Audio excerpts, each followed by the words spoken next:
Voilà, venez asseyez-vous. On termine un peu notre journée, notre festival avec cette dernière rencontre. Un petit mot final, enfin par notre père évêque et par les organisateurs. Je m'appelle Julie, je fais le rôle d'animateur. Je suis journaliste avec le pèlerin. C'est une question depuis pas mal d'années. Voilà, je vais donner la parole à mes deux interlocuteurs que certains ont déjà entendus, parce que vous êtes déjà intervenus dans l'un ou l'autre table ronde. C'est un peu l'occasion de rassembler un certain nombre de choses qu'on a entendues pendant ce week-end, à partir de deux regards différents, complémentaires. Ce sera intéressant que, dans vos propos, on entende aussi comment l'un résonne chez l'autre. Alors, ce que je vous propose, c'est un petit exercice un petit peu formel et intéressant. Peut-être que, pour ceux qui ne vous connaissent pas, que vous puissiez chacun, tour de rôle, dire quelques éléments de votre biographie personnelle, professionnelle, mais aussi sur votre sensibilité, sur comment vous vous situez par rapport à la société, etc. Puis que l'autre, après, réagisse en disant tiens, dans ce que tu as dit, ça m'a touché, ça m'intéresse, ça résonne, et pas pourquoi. Vous pouvez essayer comme ça? Donc, on est au Rodin, peut-être que Valérie peut commencer. Bonjour, merci beaucoup de cette invitation à croiser nos regards. Alors, je me présente, je viens de Villejuste dans l'Essonne et je travaille à Safed, ici. Je suis responsable maintenant d'un centre climat-société, d'une fédération de laboratoires en Ile-de-France qui s'appelle l'Institut Pierre Simon Laplace. On travaille sur des sujets liés au climat, à l'environnement, à la qualité de l'air, de l'échelle globale à l'échelle locale. Et ce centre, en fait, c'est une manière de formuler un engagement pour nous, scientifiques, de faire avancer nos connaissances pour répondre aux besoins de la société en tissant des ponts, des liens, et en accompagnant des transformations de société. Donc ça porte en fait un engagement de scientifiques avec et pour la société dans toute sa diversité. J'ai grandi en Lorraine, c'est beaucoup de vacances en Bretagne. C'est ce qui a construit mon attachement à des paysages, à l'environnement. Ma fille aînée est très sensible aux aspects sociaux. Elle m'a beaucoup ouverte sur ces aspects-là. Ma plus jeune fille, depuis toute petite, a ce côté naturaliste à observer le vivant. Et elle m'a aussi beaucoup ouverte sur ces questions-là. Et puis je viens d'une famille qui a, en Lorraine, connu de la désindustrialisation, du chômage de masse, avec toute une histoire familiale, des valeurs liées au travail importantes et fragilisées quand on a des transformations industrielles. Donc voilà, je porte un peu cette histoire-là. Et puis la dernière chose que je voulais mentionner, donc j'ai eu la chance, vraiment parler de joie, la joie de participer à l'avancée des connaissances avec des coopérations scientifiques internationales, et notamment dans le cadre de ce que j'étais chargée de faire, c'est-à-dire fournir un état des lieux des connaissances scientifiques dans le cadre du groupe intergouvernemental d'experts sur l'évolution du climat. Ce que j'ai vraiment adoré, c'est de travailler avec des scientifiques du monde entier. Chacun arrivant avec son histoire, son regard, la même rigueur, la même méthode scientifique. Et peut-être le point le plus important que je voudrais partager aujourd'hui, c'est dans un contexte de construction, vraiment brutal, sur les enjeux environnementaux, notamment aux États-Unis, mais pas uniquement. Parfois c'est visible, presque caricatural, assumé, d'autres fois c'est plus cynique, plus caché, insidieux. C'est comment en fait on relance la diplomatie scientifique. Et comment on la relance à tous les niveaux, de l'échelle locale à l'échelle internationale, pour que en fait, on puisse s'appuyer sur des faits, pas des opinions, des faits, pour éclairer en fait les délibérations démocratiques. Voilà. C'est vraiment la chose qui me tient vraiment à cœur. Et puis alors, avant de vous présenter vous-même, je pense que Valérie nous a partagé, c'est des choses qui évoquent chez vous Oui, écoute, la situation, comme tu disais, le changement industriel, le regard. Moi, ça c'est vraiment de culture. Mes parents étaient agriculteurs.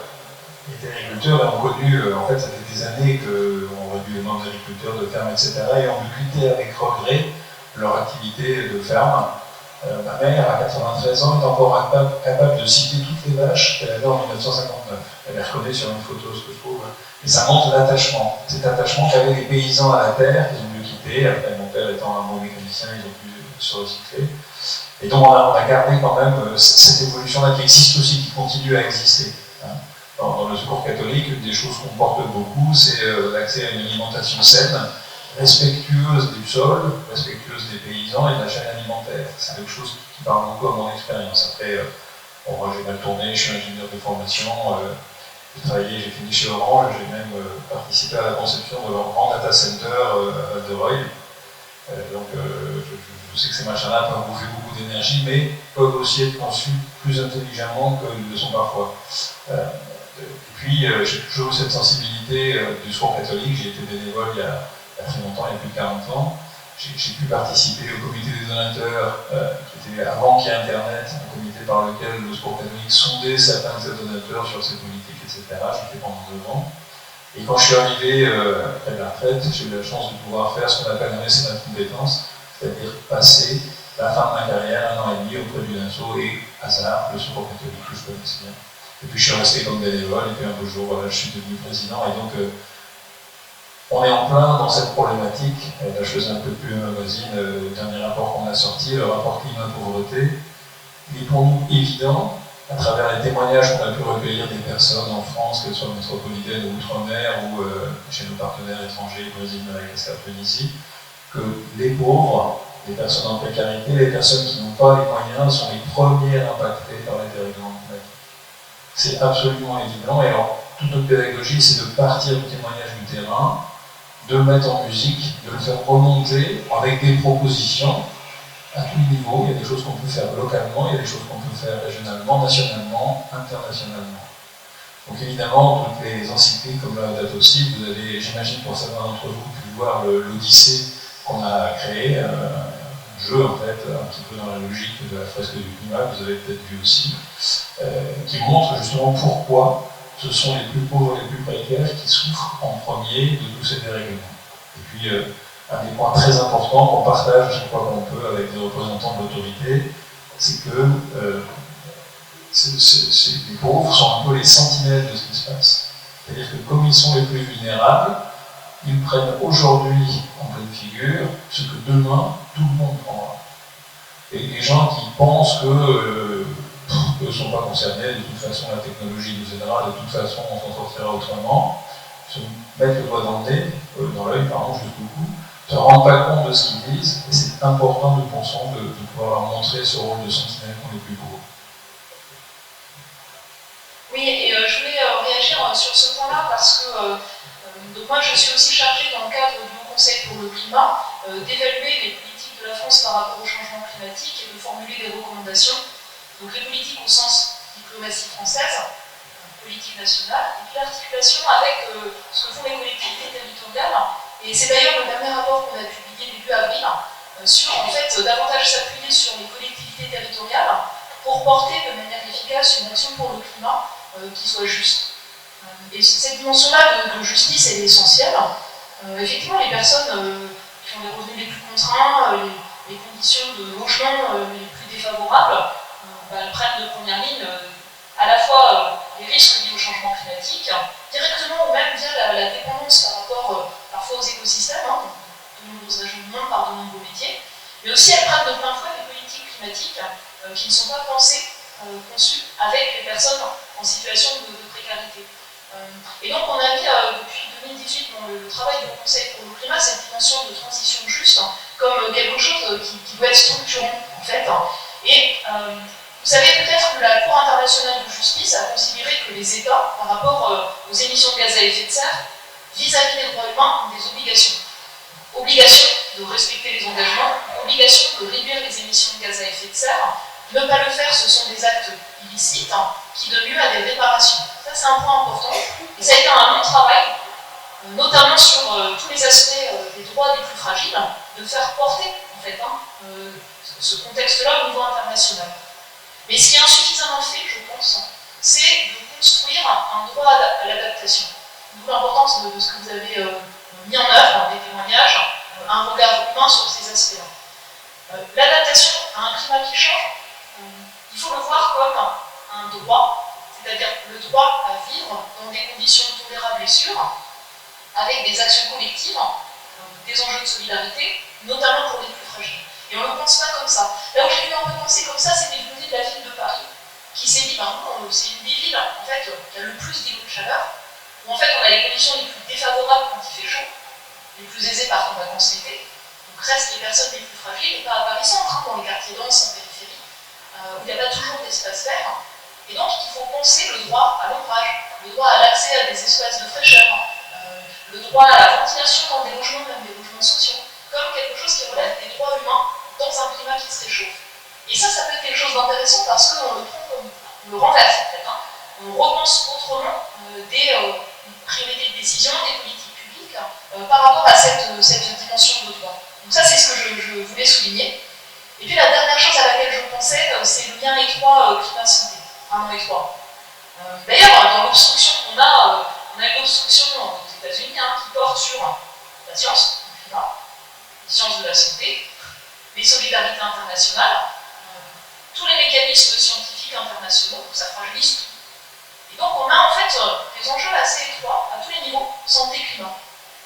Parce que l'adaptation, c'est protéger la santé, en fait. Hein. Une décarbonation bien faite, c'est protéger la santé. Et en ce moment, on a besoin de vous parce qu'il y a la révision des lois de bioéthique.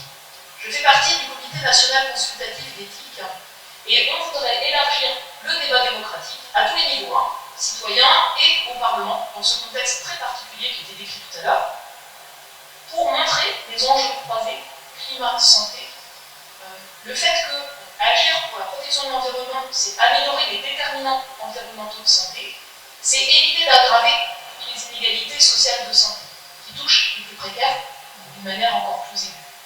Et ça, je pense que c'est quelque chose qui n'a pas été fait suffisamment jusqu'à présent.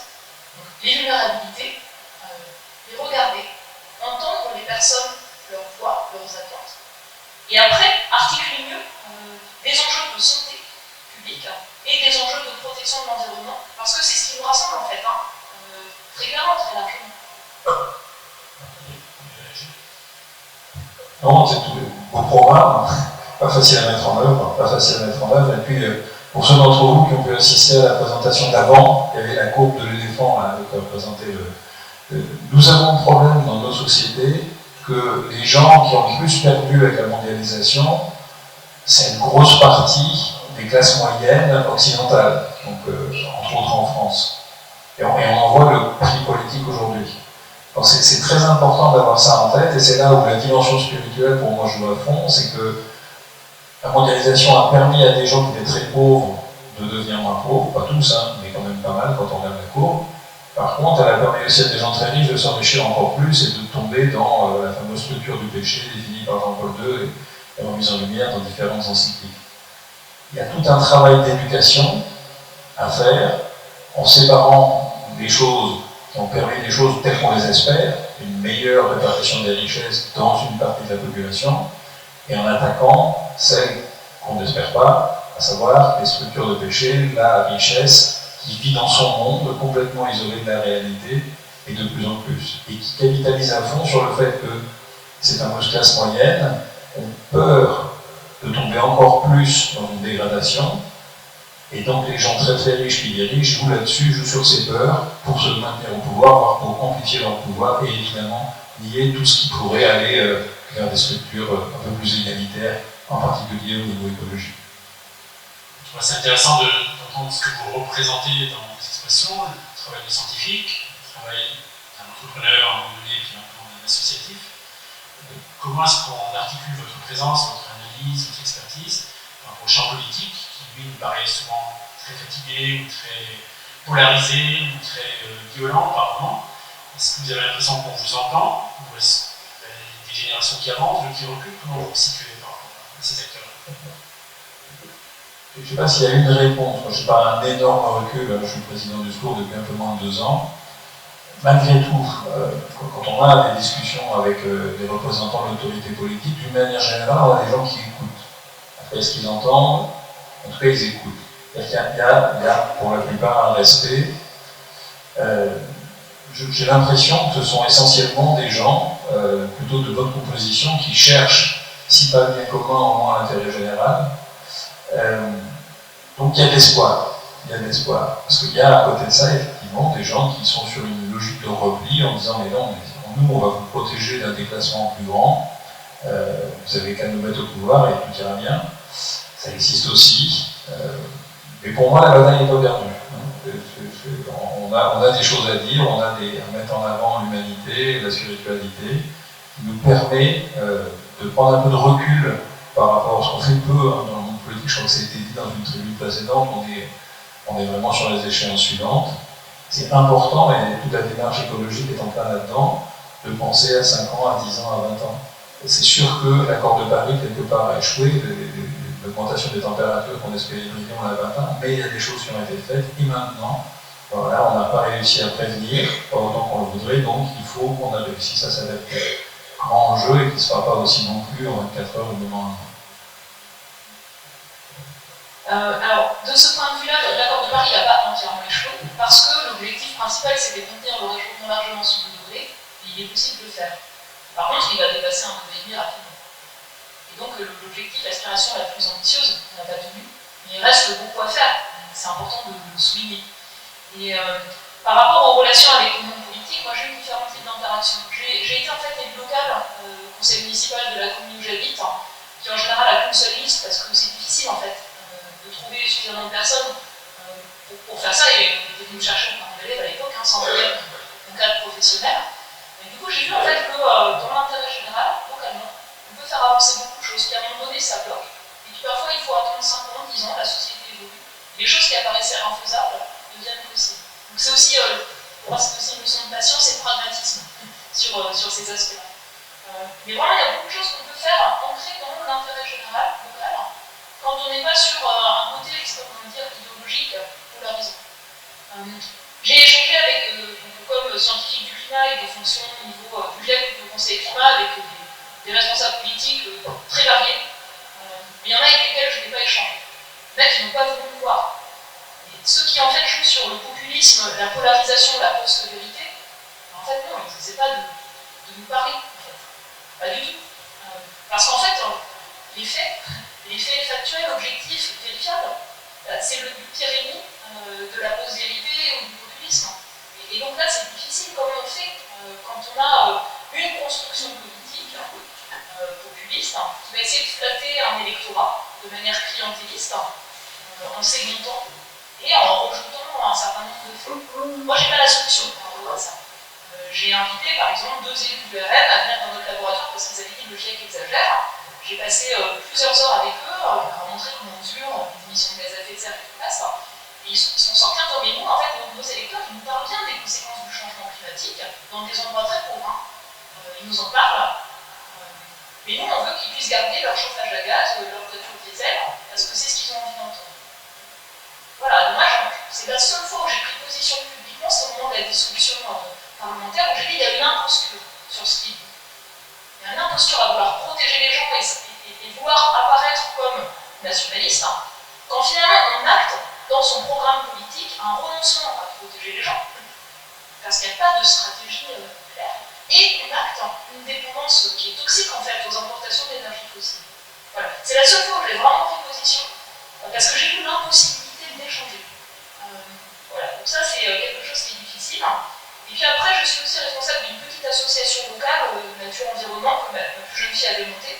Quand elle est partie pour ses études, j'ai pris le volet. Et je vois aussi la chance qu'on peut avoir sur un cadre associatif, qui est différent.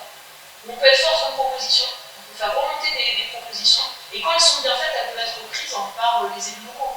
Et donc ça, c'est un autre cadre que je trouvais aussi intéressant dans la vie de la cité, où on peut exercer différentes voies, une voie dans un cadre professionnel un peu strict, comme scientifique, et puis une voie de citoyenne, c'est ce que décrivait la deuxième chose, et ensuite une voie de la société civile, et qui en fait peut être source de propositions, parfois de manière pragmatique, avec des choses qui peuvent être mises en œuvre en fait par la suite. C'est ce que je voulais partager. Merci. Vous avez devant vous un représentant d'un certain nombre de réseaux chrétiens, catholiques, protestants ou autres, peut-être aussi des gens qui ne font pas partie des ceux de l'Église. Qu'est-ce que vous dites à des paroisses, à des structures spécifiquement chrétiennes, parce qu'un certain nombre d'entre nous en fait partie. On a vu la prise de conscience qui s'est faite à partir de 2015, en tout cas qui s'est accélérée à ce moment-là de nos communautés. 10 ans après, certains d'entre nous diraient peut-être que le avancé très très loin. On sent qu'il y a encore des résistances en interne. On sent aussi que quand on fait des conférences dans nos paroisses, il y a toujours à un moment donné l'ancien retraité de chez Total qui dit mais vous avez rien compris, ou celui qui dit la volonté démographique elle est tellement plus puissante que vos questions. Enfin, un certain nombre d'experts ou de pseudo-experts dans notre propre communauté qui bloquent la prise de conscience ou qui ne comprennent pas ce qu'on dit. Quels conseils vous nous donneriez pour pouvoir avancer, pour pouvoir pas simplement polariser, mais rassembler les gens autour de cette prise de conscience? Je suis assez en ligne avec ce que tu viens de dire, c'est-à-dire que il y a deux cas de figure. Il y a des gens avec lesquels on n'est pas d'accord, mais avec lesquels le dialogue est possible. Un peu, comme on dit François, un peu toute la logique ignatienne. Voilà, on arrive avec son idée, on ne cherche pas nécessairement à l'imposer, on cherche à comprendre ce que pense l'autre. Et là, on arrive assez souvent, voire généralement, quelque part. Même nous, on peut être déplacé, on peut sortir du dialogue ou de l'échange, pas comme on y est entré, et c'est très bien. Et puis il y a le cas que tu citais où on se trouve devant des gens qui sont à la limite d'accord avec nous, mais pour lesquels l'intérêt court terme dicte de dire autre chose. Et là, franchement, je ne sais pas quelle est la solution. Il me semble quand même que dans le milieu religieux d'une manière générale, chrétien, plus précisément et catholique encore plus, on a cette culture de l'écoute et de l'entente qui, assez naturellement, même si ça demande un effort, nous permet de nous accorder. Ça peut être plus compliqué dans d'autres cercles, effectivement. Nous, on ne prend pas de position de parti politique, hein, on fait de la politique au sens noble du terme, c'est-à-dire que ce qu'on observe de la part des plus pauvres, on le fait remonter à la puissance publique, sans état d'âme. Après, ça suit ou ça ne suit pas. Il est vrai qu'aujourd'hui, il y a des difficultés à entretenir un dialogue avec certaines personnes, exactement ce que tu décrivais, ça on l'observe. Ouais, moi, ce que je peux dire, c'est comme scientifique, en fait, on a des rôles particuliers. Donc, sur les enjeux environnementaux, je pense que si on le structure en 3 temps, il y a un rôle d'alerte, on découvre quelque chose et on le transmet à la société. Sur le climat, c'était dans les années 70, hein, ça fait longtemps.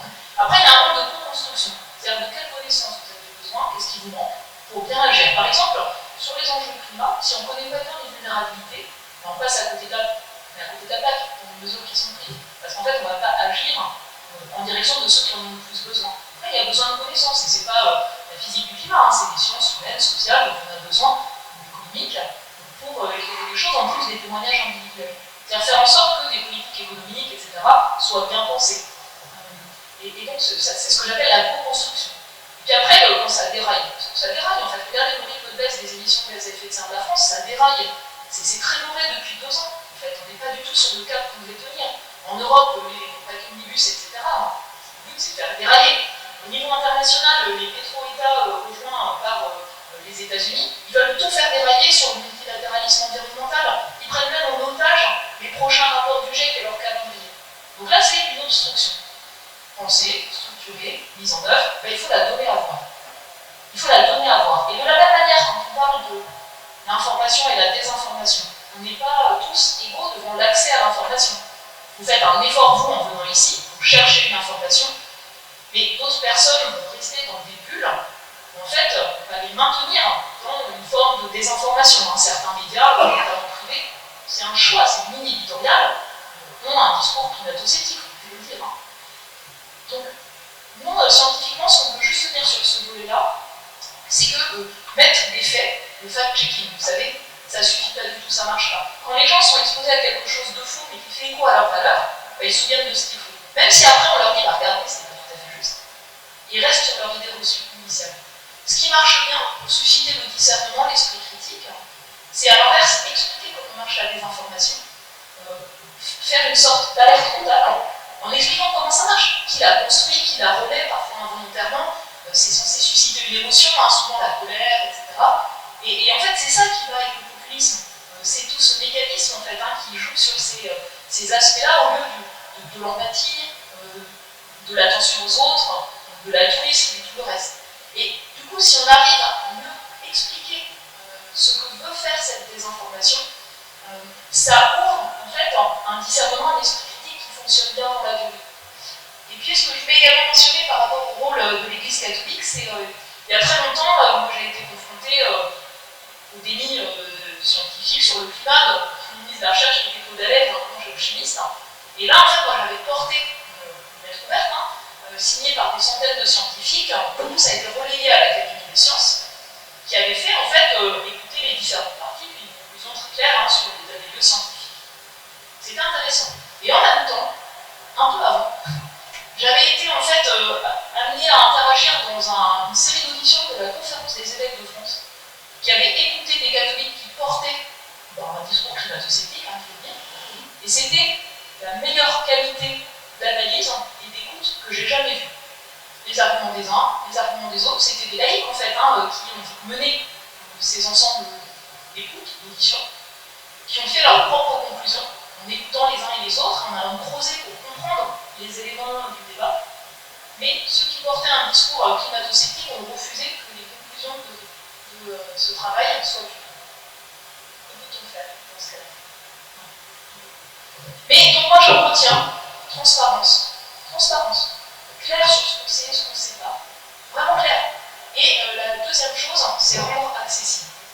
Rendre accessible le plus largement possible et jouer sur le côté émancipateur du débat, de la connaissance, pour que chacun puisse exercer son discernement.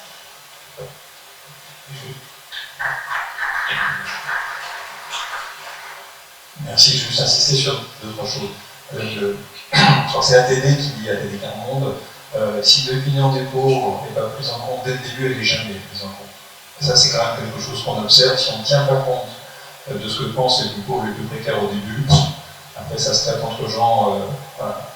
Et on a beaucoup de mal, même si on a de la bonne volonté, à apprendre à réaliser ce que vivent réellement les plus précaires d'entre nous. Deuxième chose importante, tu disais comment convaincre, c'est vrai que c'est compliqué. Je voudrais revenir, et je pense que pour un certain nombre d'entre nous, ça va vous parler des années 70. Années 70, le rapport Meadows, qui ont entendu parler du rapport Meadows, moi honnêtement à l'époque, Sigmund Scholz, commissaire européen, qui dit bah, attendez, quand on lit le rapport Meadows, il faudrait faire la croissance zéro, là un peu plus, moi je l'ai lu. Mais pas grand monde. Par contre, on a eu le relais du monde aux élections présidentielles. Alors certes, il s'est pris un magnifique râteau, 1,5% des voix, je ne sais plus, mais il a marqué beaucoup de gens de ma génération, je ne sais pas si c'est votre cas, avec plusieurs choses comme son verre d'eau, en disant attendez, bientôt le verre d'eau, là c'était un truc évident, demain, vous verrez, il n'y en aura plus, mais il avait raison. Il avait raison 50 ans après, mais il a raison. Il disait il faudrait mettre le litre d'essence à 10 francs à l'époque, 10 francs, 1,5 €, ça me faisait peur. Mais je pense que quelqu'un comme ça, qui en plus était converti tardivement à l'écologie, c'était pas sa formation, c'était pas ce qu'il disait 10 ans avant, a beaucoup plus marqué les esprits, en tout cas de gens de ma génération, que non plus marqué des gens qui étaient dedans depuis tout petit, comme ceux du rapport Meadows, ou comme Sigmund Scholz, ou comme d'autres qu'on pourrait citer.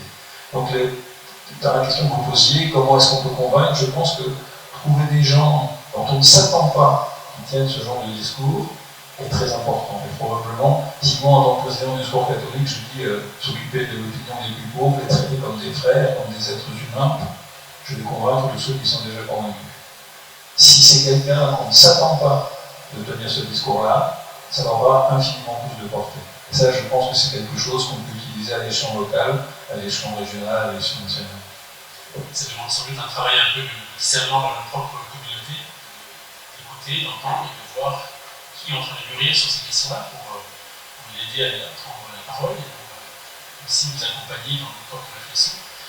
Je continue encore un peu et puis après on se donne la parole pour qu'on puisse réagir aussi de l'autre côté. On entend souvent certaines communautés quand on débat un peu sur ces sujets, clivants, parce qu'on retrouve dans notre propre communauté les clivages sociétaux entre les cathos de gauche plutôt solidaires, proches des pauvres, et les cathos de droite plutôt transcendants, et pour qui tout ça c'est de la politique, et qui ne veulent pas qu'on parle de justice sociale dans les églises parce qu'il faut faire des pèlerinages, enfin, caricature, mais belle. Et c'est un certain nombre de ces gens-là vont dire oui, mais les questions d'écologie, les questions de la pauvreté, c'est la politique, les questions d'écologie, c'est la religion. C'est la nouvelle religion qui veut remplacer notre propre religion. Et donc, on refuse d'écouter les uns les autres. Qu'est-ce qu'on dit, est-ce que la première chose que je peux dire, c'est que ces débats, en fait, on les a partout. Et nous, dans le monde scientifique, le monde de la recherche, on a les mêmes. Nous, on se dit, bah voilà, il y en a qui pensent que la science, ça fait que son empreinte carbone n'a aucune espèce d'importance, parce que ce qu'on fait ici est important, que nous, on est hors sol. Et puis il y en a d'autres qui pensent qu'il faut, nous,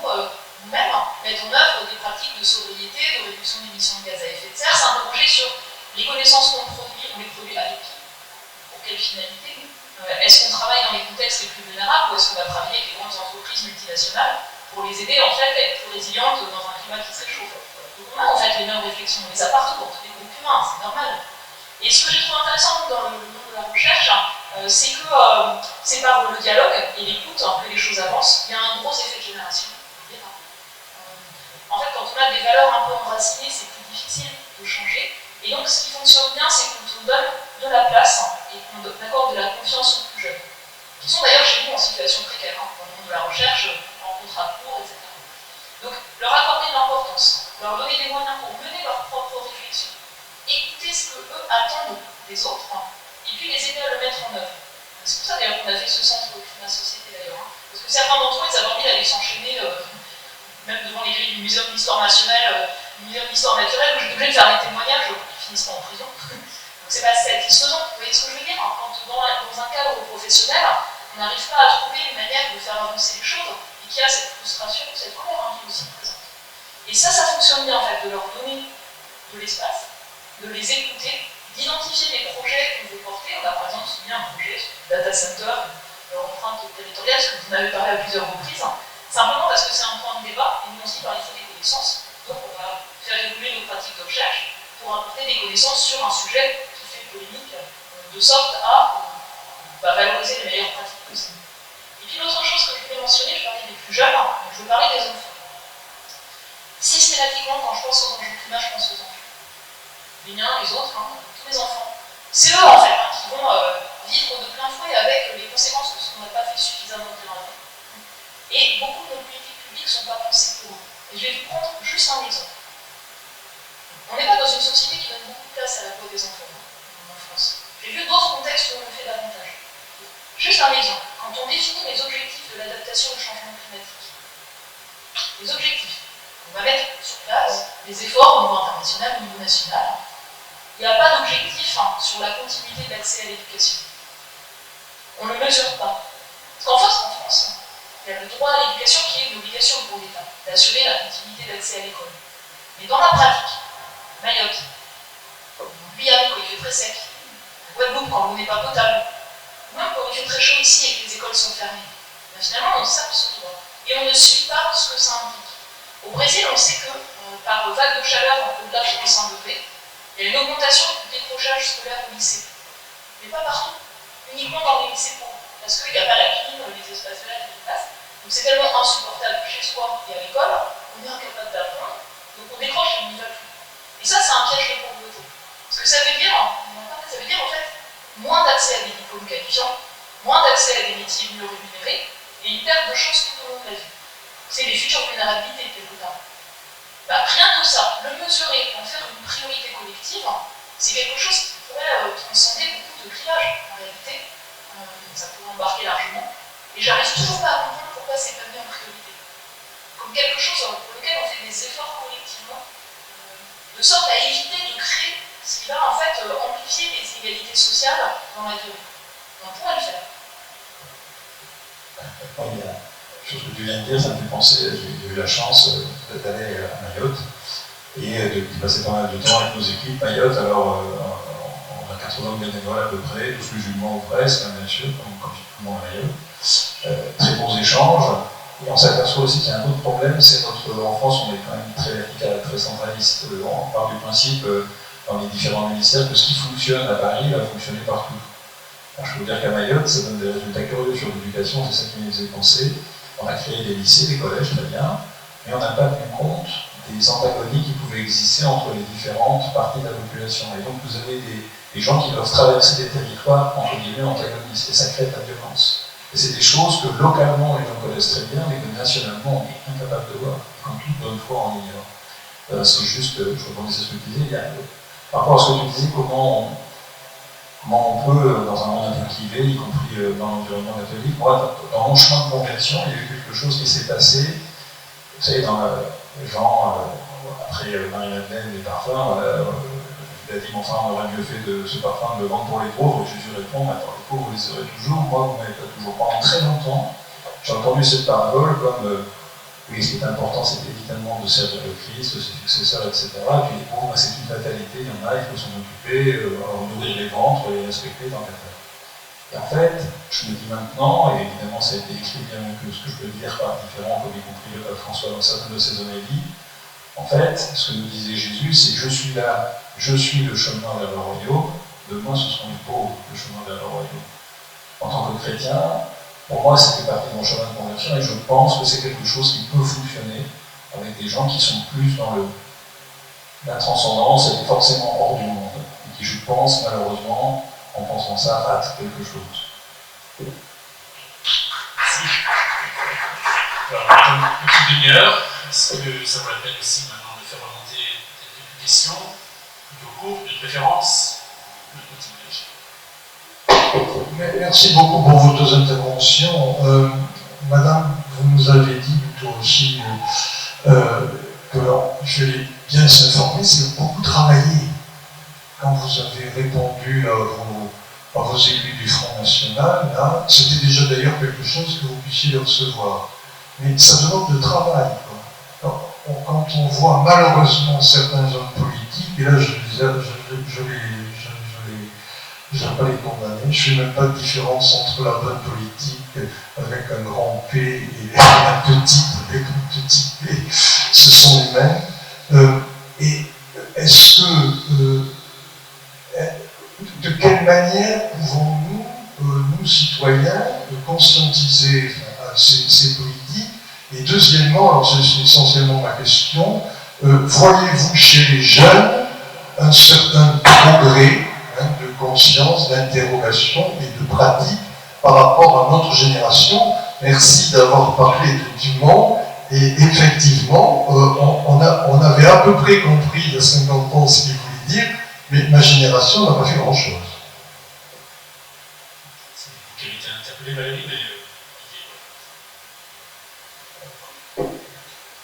Alors, en fait, moi, j'ai jamais vu mes interactions avec des élus ou des responsables politiques ou des responsables de services techniques, parce qu'il y a aussi ça, en fait, avec lesquels on interagit, comme devoir les conscientiser.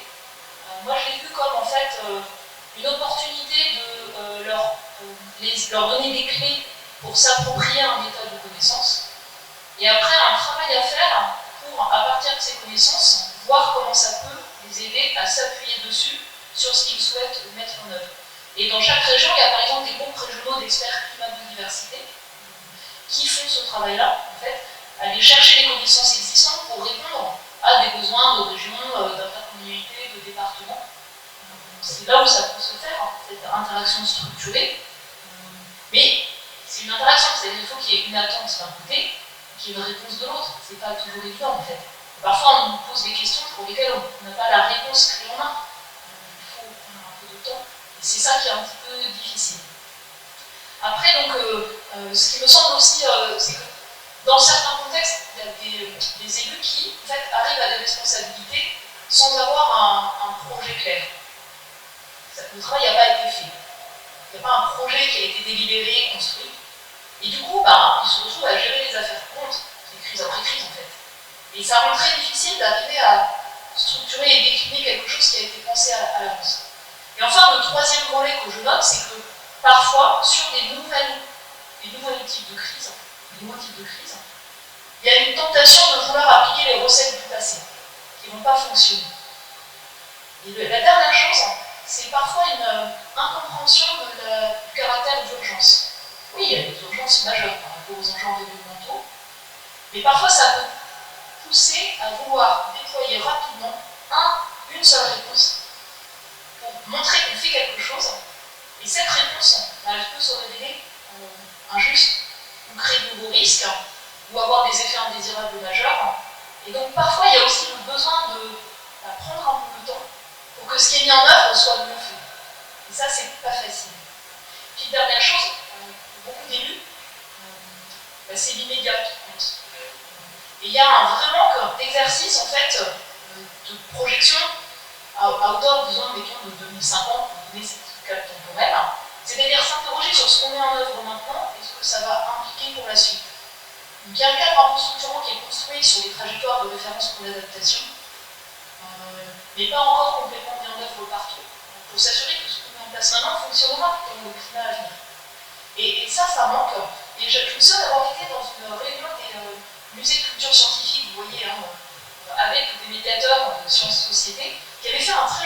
exercice, et je vous propose de le faire en quelques instants.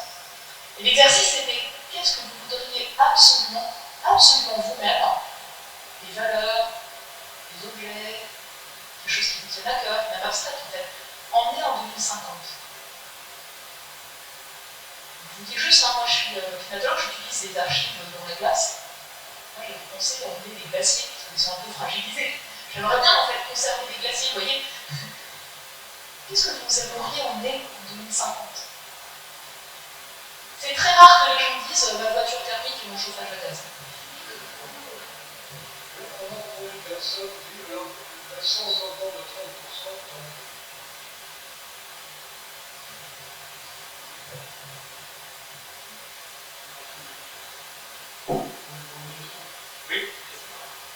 Alors, j'avais 3 points du coup auxquels j'ai pensé. Donc j'habite à Toulouse et on a quelque chose qui...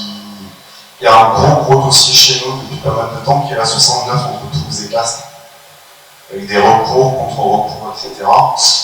Je ne suis pas aveugle sur tous les lobbies qui favorisent le fait qu'il y ait la 69. Le fait halluciné, c'est que par exemple, ce qui est déjà fait par nos impôts va être rendu payant, il y a péage, ça interroge beaucoup quand même.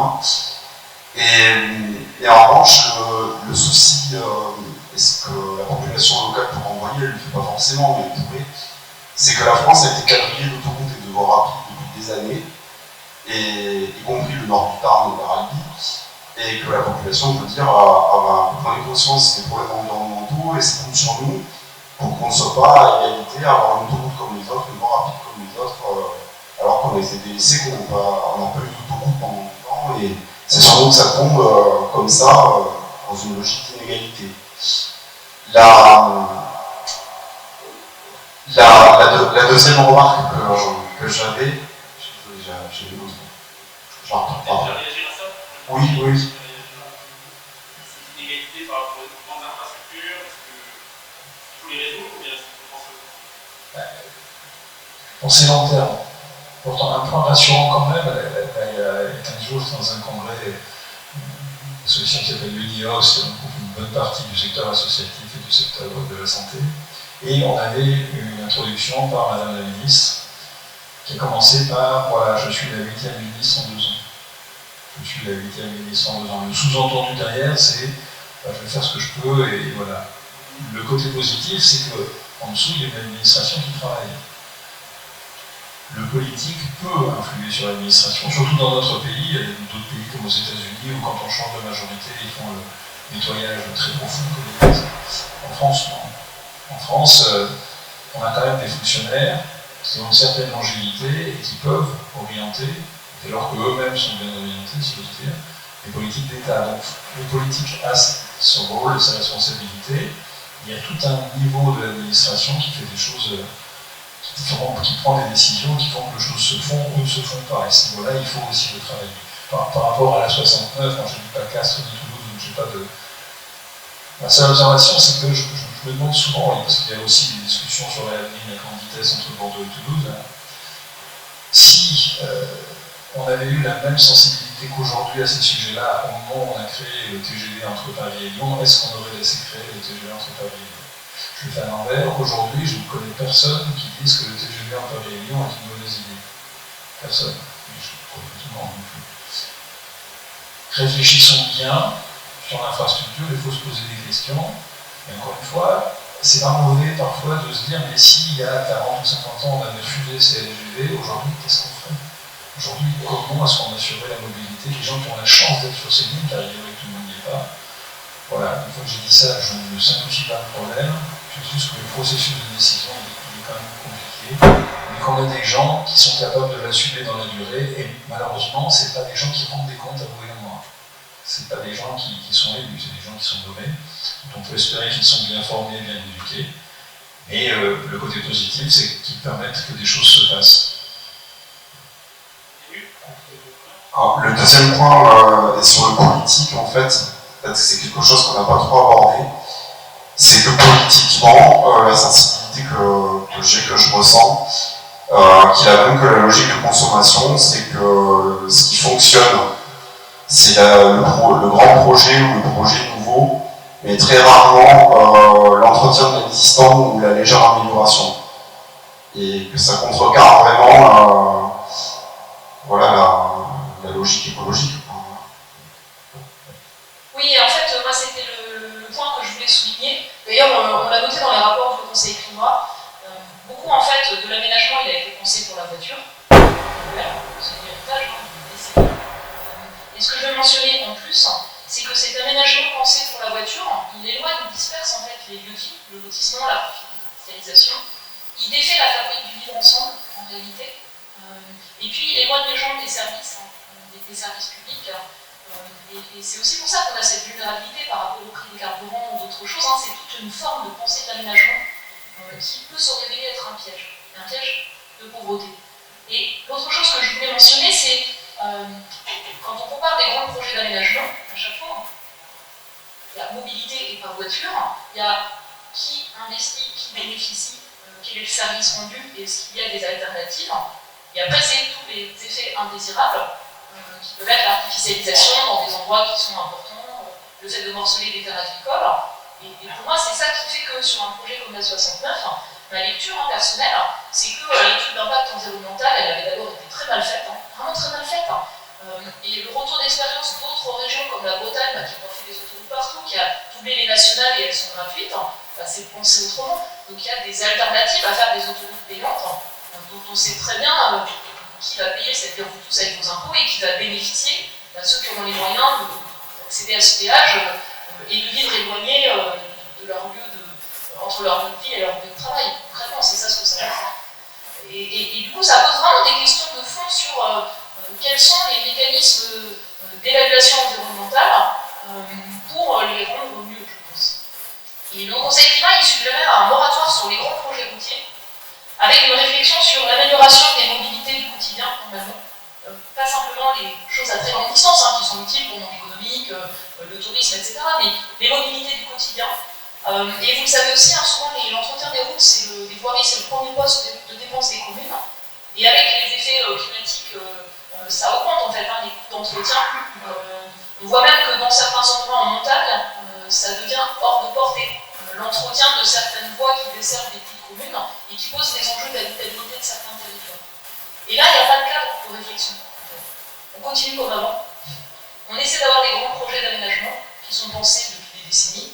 Et en même temps, on court derrière un déficit public qui va faire que ça croît.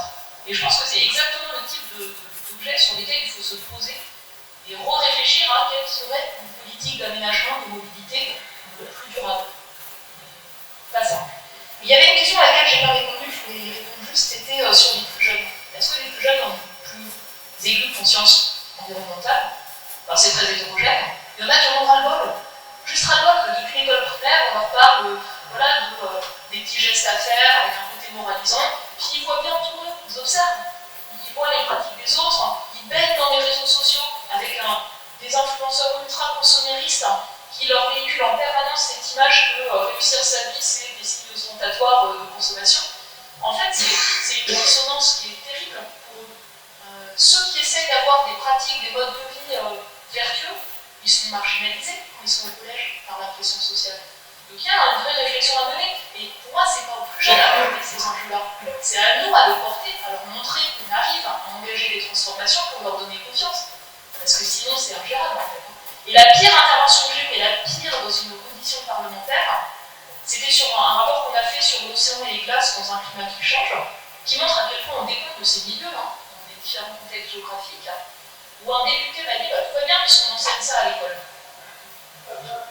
Qu'est-ce qu'on peut répondre en fait? Vous voyez ce que je veux dire? Qu'est-ce qu'on peut répondre à quelque chose qui consiste à se défausser de la difficulté de porter des transformations profondes en se disant on va le confier aux plus jeunes qui n'ont pas les clés, qui n'ont pas le pouvoir, qui n'ont pas les moyens d'agir, mais qui vont devoir vivre avec. Le futur s'en occupera. Oui, non, c'est compliqué, c'est sûr. Du coup, ils arrivent à leur donner la parole. Alors, il y a quand même des points positifs.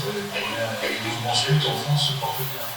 Ils sont quand même, d'une manière générale, porteurs d'un idéal de communion entre guillemets avec la nature, entre les personnes, c'est plutôt bon signe. C'est plutôt bon signe. En fait, un des problèmes, c'est de trouver des chefs accessoirement. On a du mal à trouver des gens, on a eu ça dans la discussion sur les bénévoles, qui s'engagent pour les encadrer. Mais en dehors de ça, il y a quand même des choses qui se passent, qui sont réjouissantes, porteuses d'espoir, de médecins. Et d'ailleurs, en fait, la plus belle convention citoyenne des enfants élus, c'est celle des écoles de France, avec les enfants sur l'adaptation au changement climatique, où en fait on leur a donné des clés, différents intervenants, et après ils vont porter un ensemble de propositions, en ayant confiance en fait sur leur capacité à faire évoluer les pratiques. Et ça, j'avais trouvé ça formidable en fait.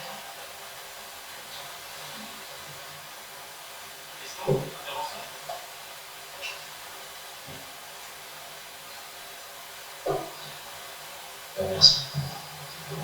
Et moi, j'aimerais poser à Foucault du mot analyse sur un point qui m'a beaucoup frappé quand j'étais encore en études en sociologie. C'est qu'on a tendance à, et je le disais d'ailleurs Bachelard à l'instant, à penser la science comme étant le domaine en quelque sorte suprême qui viendrait donner des solutions radicales, des solutions à des problèmes locaux. Et par exemple, sur ces questions d'écologie, vous avez évoqué la nécessité d'une prise de conscience individuelle, voire personnelle. Et en fait, moi je suis chargé de mission d'écologie, d'économie d'énergie au sein d'une association, et je m'entretiens généralement avec des jeunes. La première réflexion qui ressort est la suivante: je ne suis pas un expert, je ne suis pas un expert. Et je pense que la prise de conscience elle vient d'abord de la part des scientifiques. En fait, l'idée, c'est de faire comprendre aux individus qui ou elles ont la possibilité d'amener des solutions. Déjà à travers des pratiques locales, en termes de coopératives ou de comités, et de se dire, à partir de ces pratiques-là, on peut faire émerger des propositions intéressantes.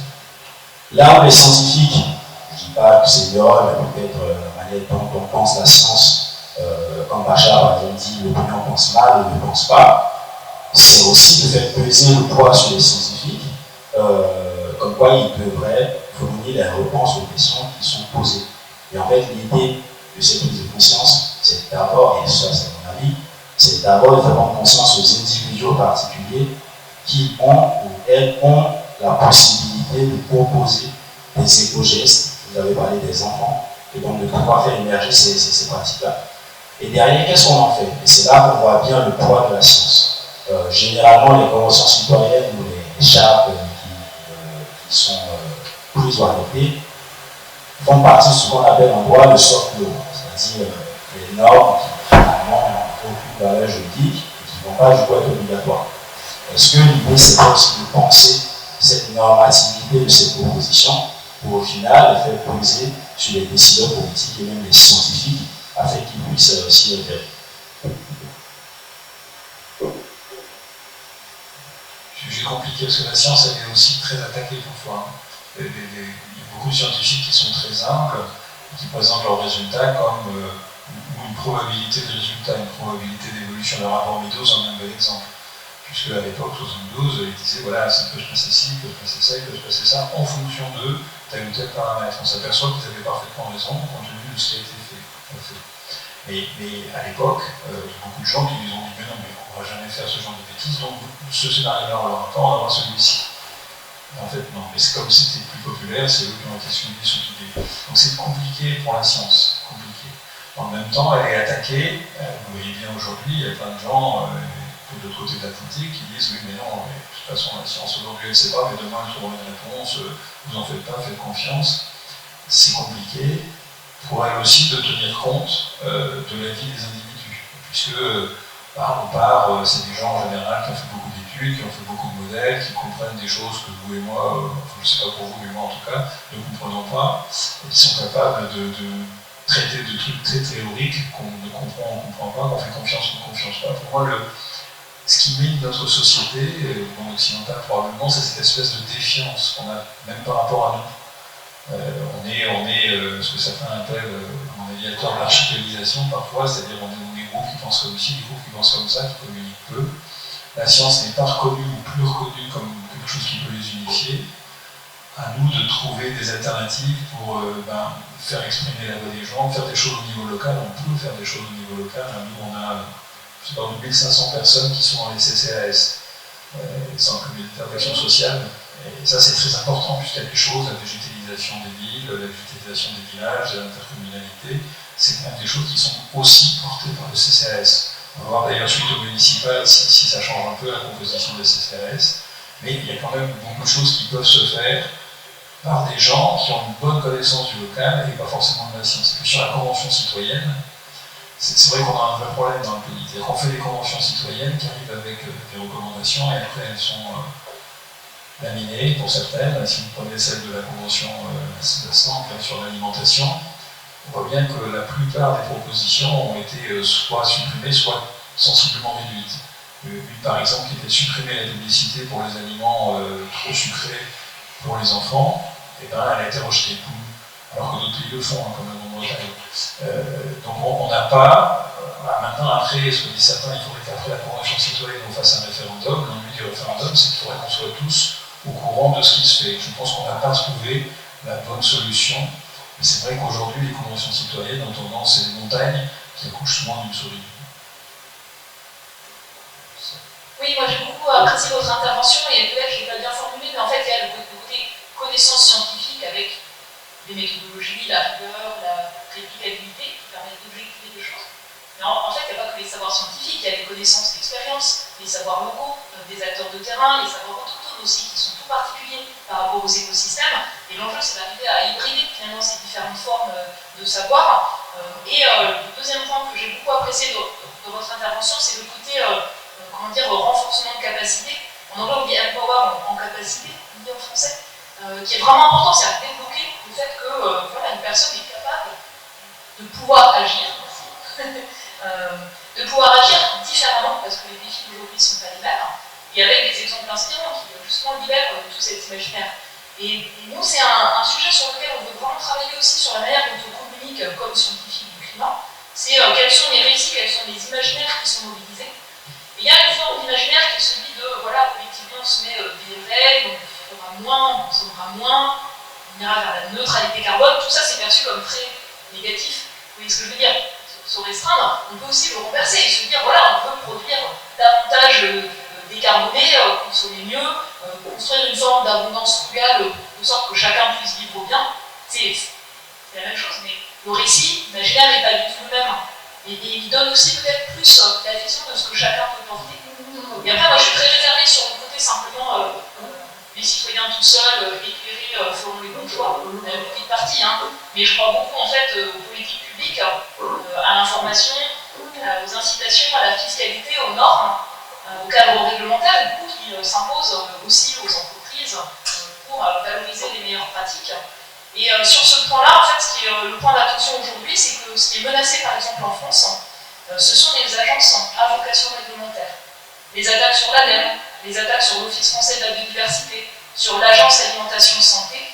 Là, il y a un énorme point de vigilance et des choses pour lesquelles je n'ai pas compris qu'il y ait pas une réaction plus forte lorsque les premières attaques ont eu lieu. Pareil sur l'Institut de recherche de l'agriculture, l'INRAE.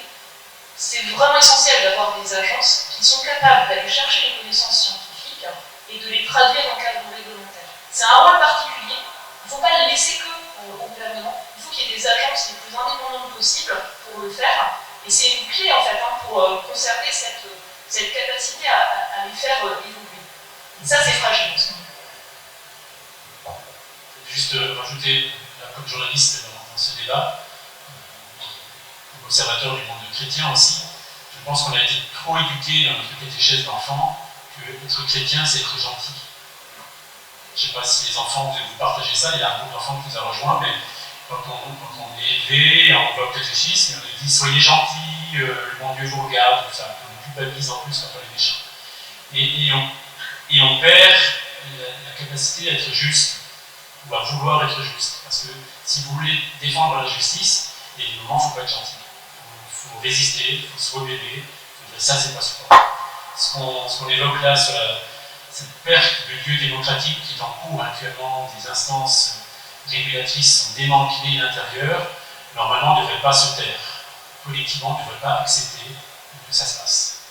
Et je pense que nos réseaux chrétiens, nos paroisses, nos structures diocésaines, on est trop gentils. On est trop gentils. On devrait, une paroisse, c'est 50, 100, 300 personnes. parfois beaucoup plus. C'est un collectif. Il peut y avoir de l'intelligence collective dans ce collectif. On peut prendre une décision collective ensemble. On peut dire au supermarché autour de la paroisse en disant ces produits-là, on en veut pas. Je vous garantis que si 50 cathos vont au supermarché en disant les poires qui viennent de l'Argentine et qui sont moins chères que les poires de Belgique, on n'en veut pas. On ne les achète pas. Je vous garantis que le directeur du supermarché, il appelle sa centrale d'achat, il dit je ne sais pas ce qui se passe, et là on veut des poires de l'Argentine. Le pape François le dit dans l'encyclique, nous sommes des consommateurs. Pas juste des consommateurs, des consommateurs. Les leviers de consommation sont très précis. Et le deuxième aspect, et c'est vrai que quand on refera ce festival bientôt, j'espère, je pense qu'un des lieux qu'on n'a pas encore beaucoup travaillé ici, c'est la question du monde rural, du monde agricole, qui est un des lieux les plus flagrants des contradictions de notre système. Entre certains qui sont complètement broyés par le système, quand même, quelle entreprise peut se permettre d'avoir 200 suicides chaque année, et bien plus de tentatives, et bien plus de dépression, de burn-out dans ces exploitations agricoles qui sont pressurisées par le système, et on ne remet rien en cause. Au contraire, on accélère encore. Et on rêve à des fermes de 1000 vaches, et on rêve à des projets complètement délirants. Alors les évêques nous ont alertés plusieurs fois, il y a eu des documents récents dans le salon de l'agriculture, mais comme journaliste, je regrette qu'on ne nomme pas plus précisément où est le problème. On dit on vous aime les agriculteurs, on dit faites attention, ça c'est quand même pas très, très gentil, mais on ne nomme jamais où est le problème. On ne dit pas directement ça c'est une structure de déchets. On ne dit pas nous chrétiens on ne peut pas supporter ça parce que là ça a trop d'impact. Je pense que peut-être que les évêques ne peuvent pas parce qu'ils sont aussi des acteurs de communion, mais nous comme chrétiens, il faudrait qu'on soit beaucoup plus clair pour s'exprimer en disant là ça on ne supporte pas. Et on n'est pas obligé d'être à gauche ou à droite pour faire ça. On peut dire en tant que collectif, territorial, et qui prend position. Et je pense qu'une des choses qu'on pourrait mettre en place très facilement, c'est que chacune de nos paroisses fasse un parrainage avec 2 ou 3 agriculteurs très concrets, qu'on va visiter régulièrement, qui nous expliquent ce qui se passe chez eux, pour qu'on comprenne intellectuellement leurs souffrances, leurs difficultés et leurs contradictions. Et à ce moment-là, des choses peuvent peut-être bouger, parce que ces lieux de dialogue que Pape François nous demande de créer, dans l'encyclique Laudato Si, dit comment agir, il faut que nous, les chrétiens, soient capables d'ouvrir des lieux de dialogue que la société civile n'arrive plus à ouvrir. Pour se faire parler des gens qui ne se parlent pas dans notre société. Et pas simplement intellectuellement entre concepts, mais descendre dans l'humanité de chaque personne. L'agriculteur conventionnel et l'agriculteur bio, ils peuvent s'engueuler en disant tiens, salaud, et je t'aime pas, etc. Ou ils peuvent raconter leur parcours et dire tiens, à ce niveau-là, je te rejoins. Et oui, tu es aussi un être humain comme moi. Et oui, on partage la même planète. Bah oui, ton souci, en fait, je l'ai aussi. En fait, il y a des valeurs qui sont communes. Après, la vie nous a séparés, on est partis sur des chemins différents, et les modèles dans lesquels on a grandi nous ont durcis dans les postures. Et peut-être qu'on peut se rejoindre dans ces lieux d'humanité et repartir de là, pour que chacun, de son côté, puisse redevenir critique et recommencer à travailler ensemble plutôt que de créer des oppositions depuis longtemps.